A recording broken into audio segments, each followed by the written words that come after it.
Okay, normally this really is the day that we usually scrimmage because it's the first day we're in full pads.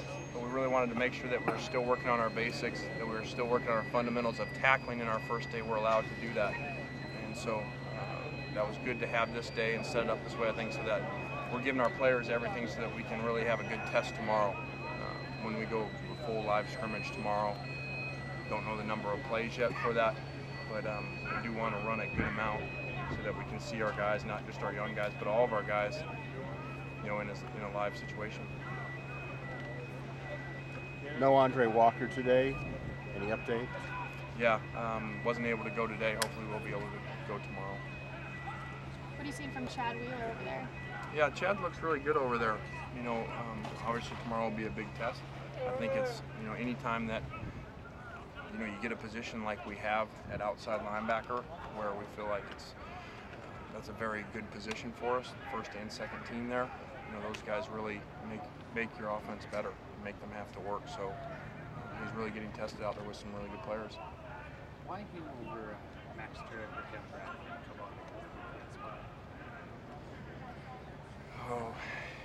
We talked about a number of things. Really, I think it came down to the fact that those guys really right now are running with the first team at their spots, at guard and at right tackle. And so really to do that, you're going to have to double flop and move him. And so this way, really, all we did was just exchange one guy in the first unit. What's happening with Andre Walker? Just ask that. Oh, sorry. I hope he's back tomorrow. He wasn't able to practice today. So he's still at camp? He's still here? Yes. I'll tell you guys if anybody gets in trouble. If they're not here, just assume they're in class or an injury. You were saying yesterday you were looking We're to positive. You said yesterday you were excited about seeing that film with Chad and Max on the left side. Has Chad shown you enough to where when Andre comes back, this could be a more permanent thing from the left side, or is that kind of remain to be seen? Yeah, that's not enough information. 1.5 practice and now another one. I would think after tomorrow we'd be able to answer that a little better. But he's definitely shown us that whether it's this year or down the road, whatever, that he could play over there for sure. What part in camp, the defense usually has a quicker start than the offense. So what part in camp do you anticipate the offense catching up? I don't know. You never know if they will. If they don't, that might be a good thing. It might be really good on defense. We do have a number of veteran players in that front seven that have played a lot and that's showing up, and I think kind of a storyline so far is that the secondary is playing better than they did in the spring, not giving up as many big plays and playing better on the outside. The corners are playing better than they were in the spring, so it's a good thing. The quarterbacks do today. Look like they had some struggles. Yeah, we'll go back and watch the film. It seemed like we had a couple shots on some deep balls that we didn't hit. So, part of that too is because a lot of our stuff's team situations and our front's playing really good on defense and giving us some problems. Is there a reason they're not available today to reporters, quarterbacks? Ask Tim. I don't know. I got enough things to worry about. About your receivers, it seemed like some drops today. Yeah, I think Darius had a good day. I thought he caught the ball really well. Continues to do some good things out there. I think anytime that you got three quarterbacks in there, it's not going to be perfect and things are rotating, moving around. You're still installing new plays with guys.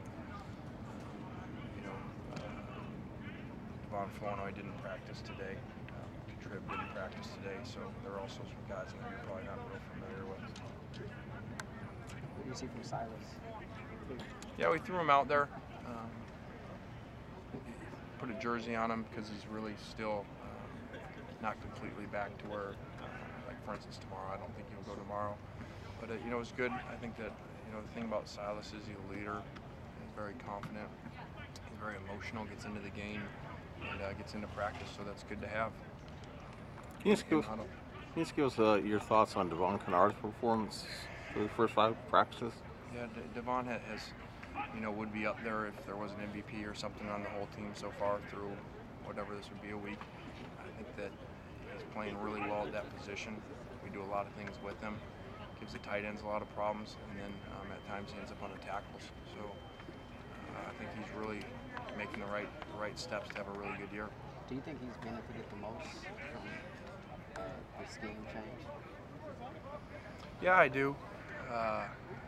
Because it really is his natural position. You know, we kind of move him around and tried him at some different places, and we weren't a 3-4 team, so we didn't have the ability to really do this. We even messed with him in a 4-3 scheme standing up. It just doesn't really fit right. So I think this has been really good for him. We're actually pretty fortunate that we changed to a scheme that actually fits our personnel. A lot of times you change to a scheme and it takes a year or two in recruiting to go match the guys.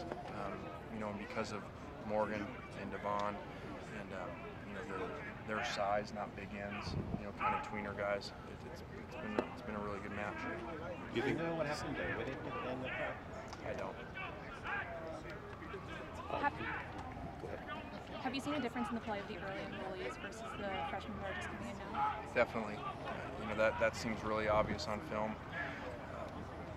Having those 15 practice, not just that, but having the meeting time, and then you're more comfortable. You know, you get out here and you're on the USC football field. I don't care, you know, how big of a recruit you are. You know, you got some nerves going. You're going against some good players, and you know, you're used to making every play wherever you went to high school and being the best player around. So there's always a transition, and so yeah, we definitely see a difference in those guys.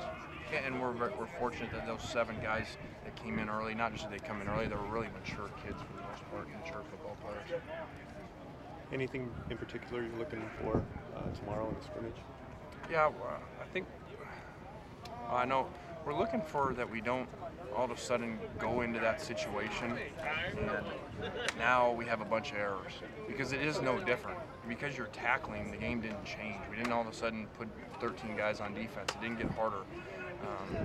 And I think that's the key to the really good players and the really good units and teams, is that, you know, they go from the practice field to the game situation, and now all of a sudden they don't lose their splits. They don't all of a sudden jump off sides. They don't all of a sudden call a play wrong. So I think it's going to be really big. We've already talked to our players about this, about evaluating the guys that can go into that setting, which is the closest we can get to a game, and still perform really consistent. Is there any position group in particular that you pay the most attention to in this situation? All of them, you know. No matter who you are, there still is that jump, and handling that jump from practice to a scrimmage setting, and the really good guys handle it well. All right.